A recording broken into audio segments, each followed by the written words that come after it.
This time on building terminology, strutting beam.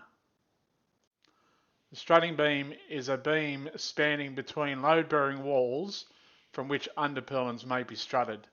To be a strutting beam, it can only carry roof loads.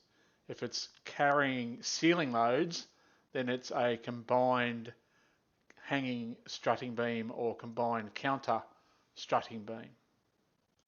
So here's our strutting beam. You can see carrying or taking the struts mid-span of the room.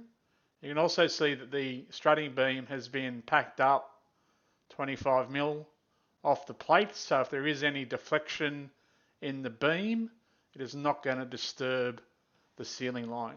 Okay, so that's a strutting beam, and as I said, the strutting beam can only take roof loads, can't take any ceiling loads.